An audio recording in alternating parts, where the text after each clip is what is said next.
Hi everyone, Happy New Year. I hope you all had wonderful celebrations, or if you're like me, a very relaxing transition into 2018. I actually fell asleep last year and woke up the next, but this year I was determined to stay awake.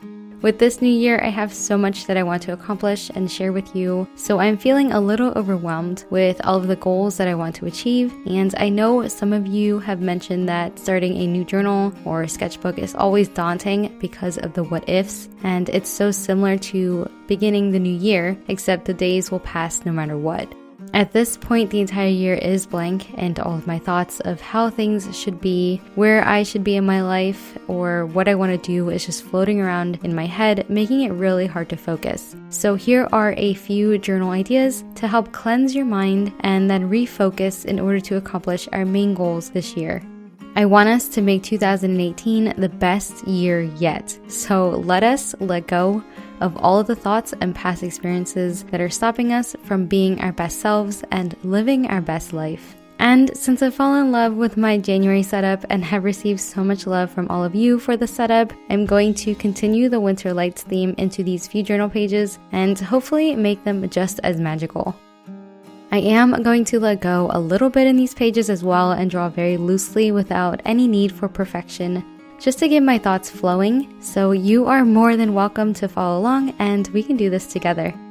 The first exercise is called Reflections. On this page, write down your top 5 to 10 accomplishments, no matter how big or how small they may be. And it could also be a mental, spiritual, or a physical accomplishment, such as becoming more patient or being more aware of your actions and how it affects others. So for example, my first one is that I was able to let go of all of my negative emotions and forgive those who have hurt me in any way. I've been learning that holding grudges, even the slightest dislike for something or someone, only affects the person who is holding it, and it'll eventually continue to get heavier and heavier.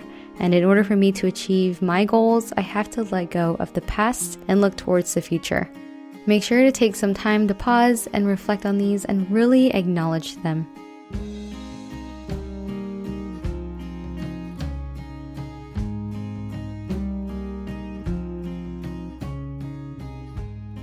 Next is a message to yourself. What advice or thoughts do you want to share with your future self based on all that you learned this year? So for example, I wrote, "Dear me, do not let anyone determine your happiness. Be in control of your thoughts and feelings, and do not give others or things the power to make you feel anything but what you want to feel. Be kind to others, and most importantly, be kind to yourself. You can achieve everything you set your mind to. Love, me." It does sound a little weird to write this, but I love this exercise because it forces me to think in a different perspective. I feel like I give others my best advice, and rarely do I do that for myself. So this is the perfect exercise for that. Read this as many times as you need during the year as a reminder to be better than what you once were.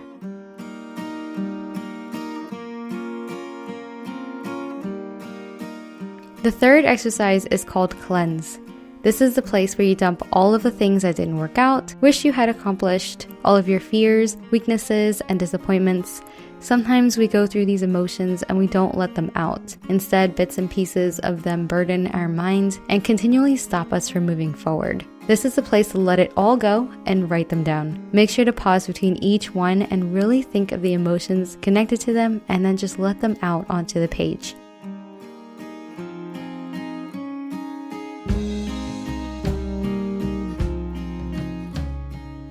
On the next page, we're going to list our top 2018 goals. Underneath each goal, write in a short sentence or two how you plan on achieving that goal. So for example, my first goal is to be more productive and responsible with my time and to try my best to maximize it. Underneath that, I wrote, check my cell phone less and remind myself to stay focused. This exercise helps with determining the smaller steps you'll need to take in order to reach the larger goal. Similar to writing a set of simple instructions for yourself, and it'll help the goal feel a little more achievable.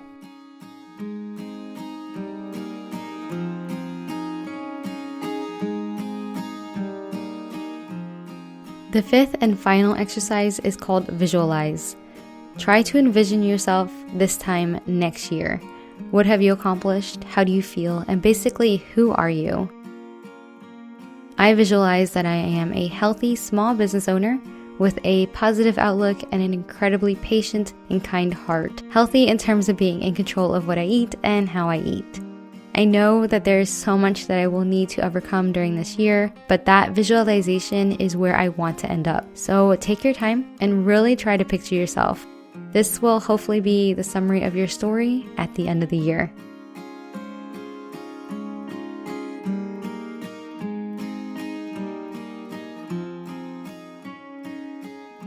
If you guys haven't noticed, I've been skipping pages in between each spread because this Moleskine is ghosting and bleeding so bad. Since I wanted to use this notebook because I received it as a gift, I'll just go back in and double stick tape the pages together. For the rest of the book, I may use it more like a sketchbook with a pencil because it seems so wasteful to keep taping the pages together, but that's something I'll figure out later.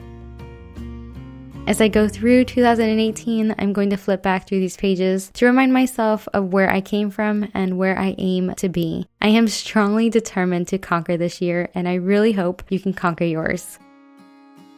Thank you so much for all the love and really for listening to my thoughts. I know they can be very thought-provoking and deep sometimes, so thank you so much. Remember to follow me on Instagram if you want to interact with me a little more or for any updates. I love sharing little snippets of my life with you. Cheers to a wonderful new year, and I'll see you next time. Bye!